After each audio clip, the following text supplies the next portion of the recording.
Hello students, welcome again. आज की अपनी इस क्लास में हम डिस्कस करेंगे इलेक्ट्रिक फील्ड।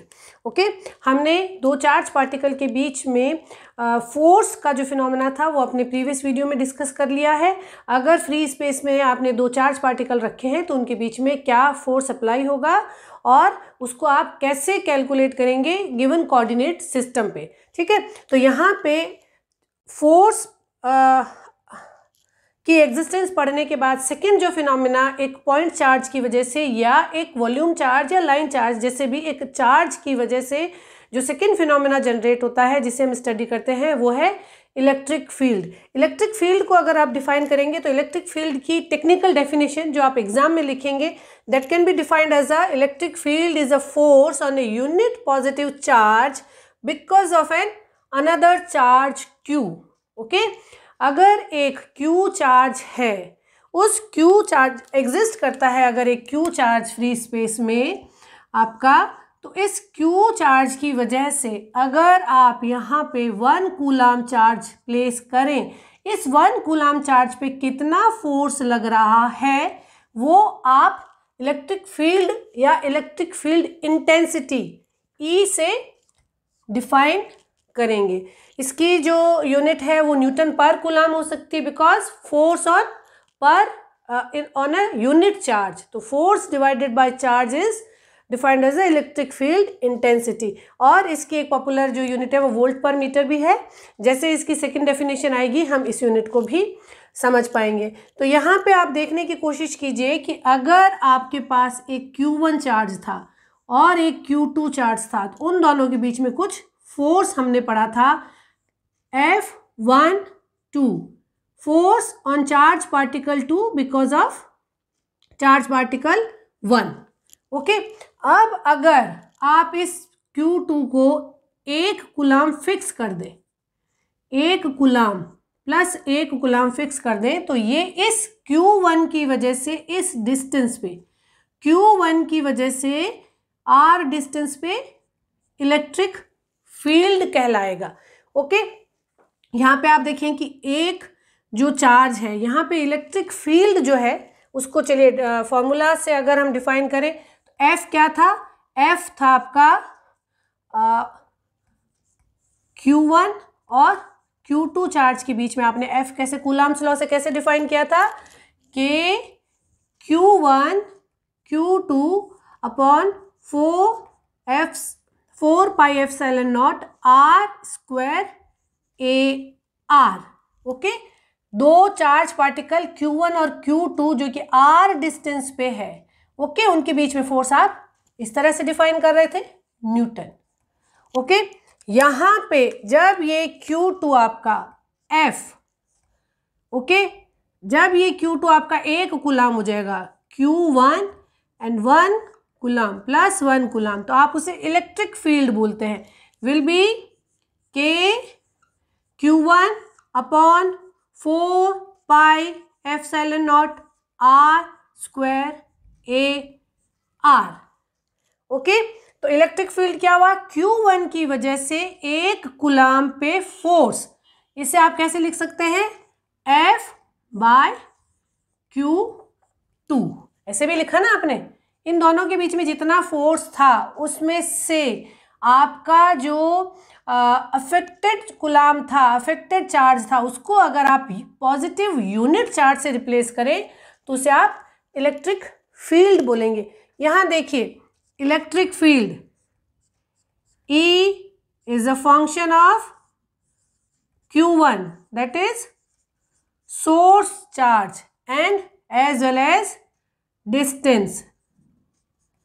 ओके, यहाँ पे इलेक्ट्रिक फील्ड जो है वो सोर्स चार्ज और किस डिस्टेंस पे आप कैलकुलेट करते हैं केवल उसका फंक्शन है।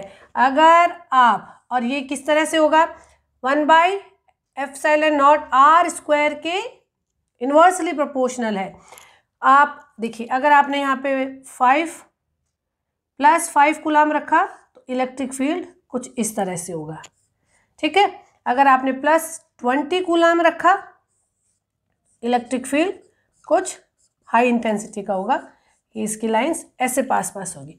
-10 कूलाम रखा तो इलेक्ट्रिक फील्ड की डायरेक्शन कुछ इस तरह से होगी। ठीक, ओके। तो इलेक्ट्रिक फील्ड केवल डिपेंड करता है किस अमाउंट का चार्ज है। हर चार्ज का, आप इसको ऐसे समझने की कोशिश कीजिए कि आपने एक लाइट बल्ब रखा है। अब लाइट बल्ब में क्या कैपेसिटी का बल्ब रखा है, वो अपने चारों तरफ एक ऑरा क्रिएट करता है। इलेक्ट्रिक फील्ड को जब आप उससे कोरिलेट करके समझने की कोशिश करेंगे तो आपको बहुत अच्छे से कॉन्सेप्ट समझ में आ जाएगा कि इलेक्ट्रिक फील्ड क्या है। किसी भी चार्ज पार्टिकल के चारों तरफ एक इन्फ्लुएंस क्रिएट होती है, एक ऑरा क्रिएट होता है, वो अपना एक इफेक्ट क्रिएट करता है अपने चारों तरफ। और उस ऑरा में जब आप एक दूसरा चार्ज पार्टिकल या 2-3 चार्ज पार्टिकल को जब उस ऑरा में लाना चाहेंगे तो वो charge particle, incoming charge particle already existing charge particle की वजह से कुछ फोर्स महसूस करेगा। कितना फोर्स महसूस करेगा वो डिपेंड करता है कि इलेक्ट्रिक फील्ड जनरेट करने वाला सोर्स कितना हाई अमाउंट का है। अगर आप इस इलेक्ट्रिक फील्ड में एक पॉजिटिव चार्ज एंटर करेंगे तो उस पर कुछ और फोर्स लगेगा, इस पे एंटर करेंगे तो कुछ और फोर्स लगेगा, इस पे पॉजिटिव चार्ज एंटर करेंगे तो कुछ और फोर्स लगेगा, एक पॉजिटिव और एक नेगेटिव के बीच में। ठीक है, तो यहाँ पे ध्यान रखने की बात है कि अगर ये electric field is very similar to our light source, ये लाइट सोर्स जो है, आप सोचिए कि आप फ्री स्पेस से जब एक लाइट हाउस को देखेंगे तो वहाँ पे आपने एक लाइट सोर्स रख रखा है। उस लाइट सोर्स के पास रोशनी बहुत ज़्यादा है और जैसे जैसे जैसे जैसे आप दूर जाते जा रहे हैं वैसे वैसे रोशनी कम होती जा रही है और थ्योरेटिकली इनफाइनाइट डिस्टेंस में वो ख़त्म हो जाती है। तो सिमिलरली जो भी चार्ज फ्री स्पेस में एग्जिस्ट करता है वो अपने चारों तरफ एक इलेक्ट्रिक फील्ड जनरेट करता है और वो इलेक्ट्रिक फील्ड जो है वो क्या चार्ज पार्टिकल का अमाउंट है उसका फंक्शन है, एज वेल एज आप उससे कितनी डिस्टेंस पे इलेक्ट्रिक फील्ड मेजर कर रहे हैं उसका फंक्शन है। इलेक्ट्रिक फील्ड जो है वो स्फेरिकल कोऑर्डिनेट सिस्टम में फॉर्म होती है और आर स्क्वायर के साथ इन्वर्सली प्रोपोर्शनल होते हुए ख़त्म होती है। तो जैसे जैसे बल्ब से दूर जाने पे आपको उसकी रोशनी कम होती फील होगी, सिमिलरली इलेक्ट्रिक फील्ड किसी चार्ज से दूर जाने पे आपको उसकी जो इन्फ्लुएंस है, उसकी इन्फ्लुएंस इलेक्ट्रिक फील्ड है, उसकी इंटेंसिटी कम फील होती जाएगी। तो आई थिंक कि आप इलेक्ट्रिक फील्ड और फोर्स क्या चीज़ है उसमें डिफरेंशिएट कर पाएंगे। किसी भी चार्ज पार्टिकल का जो ऑरा है उसे आप इलेक्ट्रिक फील्ड बोलते हैं। ठीक, यहाँ पे मैंने प्लस क्यू चार्ज रखा, इसके चारों तरफ जो ऑरा क्रिएट हुआ उसे मैंने इलेक्ट्रिक फील्ड बोला। ओके, अब यहाँ पे अगर आप एक चार्ज पार्टिकल Q2 रखते हैं तो ध्यान दीजिएगा इस पोजीशन पे इलेक्ट्रिक फील्ड जो है वो नहीं चेंज होगा। इलेक्ट्रिक फील्ड इस इनकमिंग चार्ज पार्टिकल की वजह से नहीं बदलेगा, इलेक्ट्रिक फील्ड सेम रहेगा। डेफिनेटली इस पॉइंट पे फोर्स इस चार्ज पार्टिकल पे कितना लगेगा वो चेंज होगा। अगर आप यहाँ पे इस कोऑर्डिनेट पे 1 कूलाम चार्ज रख देते हैं तो भी इलेक्ट्रिक फील्ड उतना ही रहेगा। आप 3 कूलाम चार्ज रख देते हैं, फिर आपसे पूछा जाता है कि यहाँ पे इलेक्ट्रिक फील्ड क्या होगा, तो यहाँ पे इलेक्ट्रिक फील्ड उतना ही रहेगा। इस आपके इनकमिंग चार्ज पे इलेक्ट्रिक फील्ड की इंटेंसिटी नहीं डिपेंड करती। इलेक्ट्रिक फील्ड की इंटेंसिटी सोर्स एंड डिस्टेंस केवल 2 ही पैरामीटर का फंक्शन है। हाँ, 1 कूलाम पे फोर्स अलग होगा, 3 कूलाम पे फोर्स अलग होगा। तो electric field is analogous to the influence of a light bulb. Spherical coordinate में चारों तरफ यूनिफॉर्मली उसकी लाइट डिस्ट्रीब्यूट होता है, similarly uniformly electric field distribute होता है। यहाँ पे अगर आप एक लाइट सोर्स के नीचे एक स्मॉलर प्लेट रखते हैं तो वो अलग हीटअप होगी, अगर आप एक वाइडर प्लेट रखते हैं तो वो और ज़्यादा हीटअप होगी। लेकिन वो कितनी हीटअप होती है वो उस पर डिपेंड करती है कि आपने क्या साइज़ की प्लेट रखी है एक नाइट बल्ब के नीचे। लेकिन उस नाइट बल्ब के नीचे लाइट कितनी है वो रखी जाने वाली प्लेट से नहीं चेंज होती। सिमिलरली इलेक्ट्रिक फील्ड जो है वो आपके डिस्ट्रीब्यूटेड चार्ज पार्टिकल से नहीं इन्फ्लुएंस होंगे, ओनली सोर्स पार्टिकल की वजह से आपका इलेक्ट्रिक फील्ड जो है वो वेरी करेगा। Okay, I think electric field का कॉन्सेप्ट आपको समझ में आ गया होगा। और अब हम इसकी कुछ एग्जाम्पल प्रॉब्लम्स कर लेते हैं ताकि आप इससे समझ पाएँ कि फील्ड कैसे कैलकुलेट करेंगे और फोर्स कैसे कैलकुलेट करेंगे। ये जो 12th तक हमने फिजिक्स पढ़ी है, बेसिक कॉन्सेप्ट वही है, कूलम्ब्स लॉ, गॉस लॉ वही है, लेकिन हमारे कॉम्पिटिटिव एग्जाम में किस तरीके की प्रॉब्लम्स पूछी जाती है और कैसे हमें इन कॉन्सेप्ट को वेक्टर एनालिसिस के साथ मर्ज करके रिप्लाई देना है, उसी की प्रैक्टिस आपको इलेक्ट्रोस्टैटिक्स में करनी है। तो हम 2 एग्जाम्पल प्रॉब्लम्स को भी डिस्कस करते हैं ताकि आप और अच्छे से समझ सकें और करेक्ट जो आंसर है वो आप कैलकुलेट कर पाएँ। हम अपनी फर्स्ट एग्जाम्पल प्रॉब्लम को डिस्कस करते हैं। What does it say? Point charges 5 nanocoulomb and -2 nanocoulomb are located at given coordinates respectively. Calculate the force on a 2 nanocoulomb point charge located at this. Okay, तो हमारा जो first example problem है उसमें क्या हमें कहा गया है कि 5 नैनोकूलम आपके पास चार्ज पार्टिकल है जिसे आपने Q1 बोला, वो कहाँ पे है? 2, 0 और 4 पे है। ओके, और सेकेंड जो चार्ज पार्टिकल है Q2 वो किस पे है आपका? है वो है -2 नैनोकूलम और उसके कोऑर्डिनेट्स क्या है? -3, 0 and 5।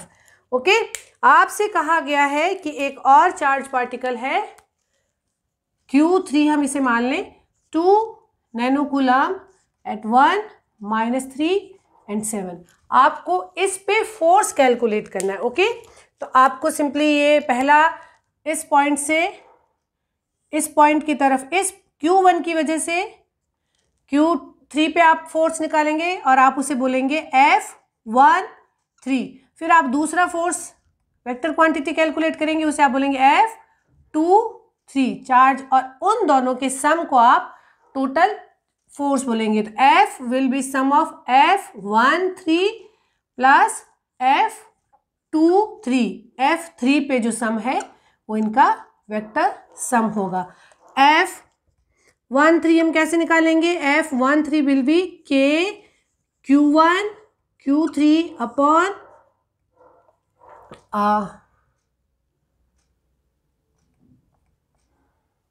Okay K Q1 Q3 R square. I correct the formula. F is K Q1 Q2 upon R square or F equals to Q1 Q2 upon 4 pi epsilon naught R square. Okay, AR. मैंने K के साथ 1/4 pi epsilon not भी लिख दिया है। K को 1/4 pi epsilon not लिखेंगे या फिर आप K Q1 Q2 लिखेंगे। Okay, please correct the formula mention before. Okay, तो F13 will be K Q1 Q3 by R square A13, 1 से 3 की तरफ unit vector, plus K Q2 Q3 upon R square, इसे R1 स्क्वायर बोल देते हैं, R13 और R23 और A23। ओके, तो यहाँ पे आप K को लिख सकते हैं 1/4 पाई एप्सिलॉन नॉट। ओके, और Q3 को आप कॉमन लीजिए, Q3 यहाँ पे आप क्या लिखेंगे? Q1 और R13, 1 से 3 की तरफ आपसे पूछा गया इस कोऑर्डिनेट पे इतने चार्ज पे आप फोर्स निकालिए, तो ये आपका डेस्टिनेशन पॉइंट होगा, ये आपका सोर्स पॉइंट होगा। तो इसके कोऑर्डिनेट में से आप इसके कोऑर्डिनेट आप माइनस करेंगे तो आपका क्या आएगा कोऑर्डिनेट? आप इसको माइनस करेंगे तो -AX minus 3AY plus 3AZ। ये तो आपका आ गया है इस पॉइंट से इस पॉइंट की तरफ डिस्टेंस, और ये हो जाएगा इसका यूनिट वेक्टर। यूनिट वेक्टर हो जाएगा 1 + 9 + 9 और R स्क्वायर हो जाएगा इसका square, that will be 19। Okay, is it okay? R13 एक स्टेप मैंने स्किप कर दिया है, आपको और समझाने के लिए, R13 विल बी, इस कोऑर्डिनेट में से ये कोऑर्डिनेट्स माइनस करते जाएंगे, -ax minus 3ay plus 3az, तो R13 स्क्वायर क्या होगा, 1 + 9 + 9, ओके। और यूनिट वेक्टर क्या होगा, R13 डिवाइड बाय R13 का मैग्नीट्यूड, तो ये R13, ये इसका मैग्नीट्यूड, ये R square. I hope it's clear to you, okay. ये है आपका F13 ये है, और ये आपका F23 है, ओके। और हमें टोटली F13 और 23 का सम करना है। यहाँ पे आप लिखोगे Q2, अब आप A23 कैलकुलेट कीजिए, 23 इसके कोऑर्डिनेट में से इसके कोऑर्डिनेट आप माइनस करेंगे, तो this will be 4ax minus 3ay plus 2az। Is it okay? इसके कोऑर्डिनेट में से इसके कोऑर्डिनेट माइनस करेंगे तो R23 अगर हम डिफाइन करें तो क्या रहता है, -4ax minus 3ay plus 2az। 3 में से 2 के कोऑर्डिनेट्स हमने माइनस किए हैं। ये हुआ है डिस्टेंस, ये हुआ है इसका यूनिट वेक्टर 16 + 9 + 4, और R23 का स्क्वायर डिस्टेंस, ओके, वो क्या होगा आपका, होगा 16 + 13 29, ओके। तो ये हो गया आपका total force on 2 nano coulomb. इन सब की अगर आप वैल्यू रखेंगे तो ये क्या आएगा, Q3 आपका है 2 नैनो कूलम, ओके। और 1/4 पाई एप्सिलॉन नॉट होता है 9 × 10⁹ ओके। और यहाँ पे आप Q1 को लिखेंगे, Q1 क्या है आपका 5 × 10⁻⁹ और ये आएगा -ax minus 3ay plus 3az upon 19√19, okay.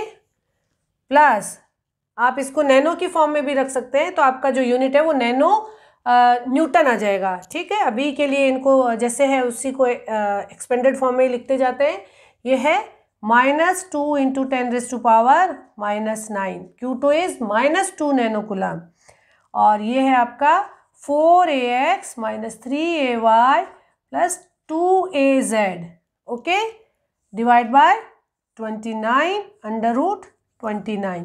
इसको जब आप सॉल्व करेंगे तो आपका फाइनल जो आंसर है, force on F3 total vector sum of force because of Q1 and Q2 will be F3, and that will come as -2.008 ax minus 2.56 ay plus 2.8 az nano Newton, okay. ध्यान रखिएगा ये जो unit है वो nano Newton में आई है। तो ये हो गया आपका A part. Find the electric field at 1 - 3 7, okay. इस कोऑर्डिनेट पे इलेक्ट्रिक फील्ड पूछा गया है। कैसे कैलकुलेट करते हैं हम इलेक्ट्रिक फील्ड? इलेक्ट्रिक फील्ड को कैलकुलेट करने के लिए E at Q3 will be F3 divide by Q3। तो आप इस एक्सप्रेशन को 2 नैनो कूलम, Q3 कितना है 2 नैनो कूलम, 2 नैनो कूलम से जब आप इसे डिवाइड कर देंगे तो क्या आ जाएगा, E will be -1.004 ax minus 1.28 ay plus 1.4 az Newton पर कूलम, ओके। 2 नैनो कूलम से जब आप उसे करेंगे इसकी यूनिट आ जाएगी न्यूटन पर कूलम। थोड़ा सा स्पेस लिमिटेशन की वजह से ये मैसी हो गया है। ये है फोर्स और ये है electric field. The given point. Okay, तो ये हुई हमारी एग्जाम्पल प्रॉब्लम। अब आते हैं हम अपनी एग्जाम्पल प्रॉब्लम सेकेंड पे। What does it say? Point charge Q1 and Q2 are respectively located at 4, 0, -3, 4, 0, -3 and 2, 0, 1, 2, 0, 1. Okay, if Q2 equals to 4 nano coulomb, आपको Q2 का अमाउंट दे दिया गया है 4 nano coulomb. Find Q1 such that, क्या? The E at 506 has no Z component. What does it say? कि आपका एक तीसरा पॉइंट है 506, इस पे टोटल इलेक्ट्रिक फील्ड जो है उसका AZ is equals to 0। What does it से?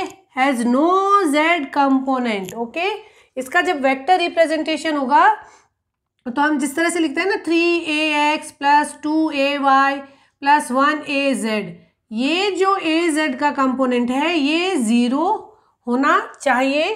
कैलकुलेट कीजिए कि Q1 क्या है।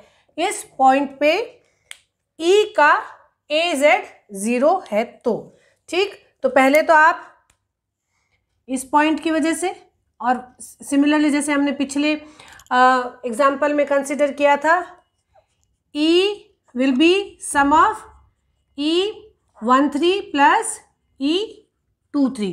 पॉइंट 1 की वजह से इस थर्ड पॉइंट पे इलेक्ट्रिक फील्ड, और इस थर्ड पॉइंट पे सेकेंड चार्ज की वजह से इलेक्ट्रिक फील्ड। इस पॉइंट पे इसका इलेक्ट्रिक फील्ड है वो भी एग्जिस्ट करेगा। ओके, और यहाँ पे क्योंकि ये एक और चार्ज पार्टिकल है, इसका कुछ इलेक्ट्रिक फील्ड भी होगा। तो इस इस 3 पॉइंट पे आपका जो E है 506 पे, ये दो वेक्टर का सम हो सकता है। ये आपके दो वेक्टर का सम आपको टोटल E मिलेगा 506 पे। तो आपको पहले E13 E23 कैलकुलेट करना है, उनका वेक्टर सम करना है। वेक्टर सम में AZ = 0 पुट कर देना है, और उस कंडीशन में आपको Q1 कैलकुलेट किया है, Q2 आपको गिवन है। ओके, तो सिंपल स्टेप बाय स्टेप कीजिए। जब आप सब्जेक्टिव प्रॉब्लम कर रहे हैं तो डिटेल एक्सप्रेशन और डिटेल स्टेप्स को लिखते हुए प्रॉब्लम को सॉल्व कीजिए, मैनुअल मिस्टेक्स नहीं होगी। ओके, तो E13 विल बी क्या रहता है? Q1 upon R² A13। Okay, similarly E23 will be Q2 upon R²। इसे R को 1 2 बोलिए, इसे 1 3 बोलिए। ओके, A23 ये रहता है हमारा एक्सप्रेशन। तो यहाँ पे आप R1 2 सिमिलरली उसी तरीके से आप कैलकुलेट करेंगे। अब आप केवल पॉइंट्स को कंसिडर कीजिए ताकि आपसे गलती ना हो। 506 ये पॉइंट 3 है, ये पॉइंट 1 और ये पॉइंट 2। तो हमें R12 कैलकुलेट करना है। पहला स्टेप R12 क्या रहेगा? ये आपका सोर्स बन जाएगा। तो R12 रहेगा आपका AX y 0 हो गया प्लस 9AZ। ओके, y का कंपोनेंट 0 है। सिमिलरली R23 विल बी क्या रहेगा? 3AX plus 5AY AZ sorry AZ। 5 - 2 3 0 0 6 - 1 5। ये आ गए आपके एक्सप्रेशन। अब आप इन एक्सप्रेशन से इनको निकाल सकते हैं। तो total E will be, okay, K को आप कॉमन ले लीजिए। K इज 1/4 πε0, या आप इसको K ही लिख सकते हैं। यहाँ पे आप रखेंगे Q1 हमें नहीं पता है। Q1 डिवाइड बाय इसका मैग्नीट्यूड क्या होगा? R1² क्या होगा? 1 + 81, और यूनिट वेक्टर क्या होगा? 13 क्या होगा? AX plus 9AZ divide by √1 + 81। ये हो गया एक्सप्रेशन। प्लस के हम कॉमन ले चुके हैं, Q2 की जगह हम 4 नैनो कूलम लिखेंगे, 4 × 10⁻⁹ या इसे नैनो कूलम में ही लिखते हैं ताकि हम आगे 4 नैनो कूलम, और इसका R13 स्क्वायर क्या होगा 9 + 25, यूनिट वेक्टर क्या होगा 3AX + 5AZ divide by √9 + 25। Okay, हमें क्या कहा गया है, हम AX के कंपोनेंट को लेके अभी वरीड अबाउट नहीं है, हमें कहा गया है कि AZ जो कंपोनेंट है वो 0 होना चाहिए। AZ क्या होगा, Q1 इससे मल्टीप्लाइड और Q2 इससे मल्टीप्लाइड। एज प्रॉब्लम स्टेट्स हमें क्या करना है, Q1 9/82 प्लस Q2 क्या है 4 nano coulomb divide by 34/34 AZ ये है ना इंटू 5, ये AZ हो गया। मैंने केवल AZ कंपोनेंट्स को इस एक्सप्रेशन के वेक्टर E के केवल AZ कंपोनेंट्स को लिया है। EZ और भी अच्छे से समझने के लिए करें, EZ = this, okay, it should be 0। Okay, अब इसको जब सॉल्व करेंगे तो Q1 क्या आएगा, Q1 will be -8.323 nano coulomb. ये नैनो कूलम में यूनिट है, इसको आप जब सॉल्व करेंगे तो आपका आंसर ये आ जाएगा। ओके, तो इस तरीके से डिफरेंट चार्ज डिस्ट्रीब्यूशन देके किसी थर्ड पार्ट पे, थर्ड लोकेशन पे आपसे फोर्स पूछा जा सकता है, इलेक्ट्रिक फील्ड पूछा जा सकता है। इलेक्ट्रिक फील्ड पे कंसेप्चुअल जो स्टेटमेंट वाइज प्रॉब्लम है वो भी बन सकती है कि अगर 2 नैनो कूलम पे 2 नैनो कूलम इस पॉइंट पे रखने पे अगर इलेक्ट्रिक फील्ड की इंटेंसिटी इतनी है तो -3 पे कितनी होगी। स्टूडेंट्स जो है वो बहुत जल्दी में आंसर देने के उसमें रहते हैं तो वो बहुत बार गलती कर लेते हैं और अपना जो आंसर है उसे रॉन्ग सेलेक्ट कर लेते हैं। तो थोड़ा कंसेप्चुअली विजुलाइज कीजिए कि कोई सोर्स कैसे इन्फ्लुएंस क्रिएट कर रहा है और उस इन्फ्लुएंस में दूसरा जो भी आपका पार्टिकल है उस पर क्या रिस्पॉन्स जनरेट हो रहा है। और इस तरीके से समझते हुए जब हम इलेक्ट्रोमैग्नेटिक फील्ड थ्योरी को पढ़ेंगे तो हमारे लिए इसमें स्कोर करना बहुत आसान हो जाएगा। So keep doing, keep learning, keep practicing and keep watching. Thank you so much.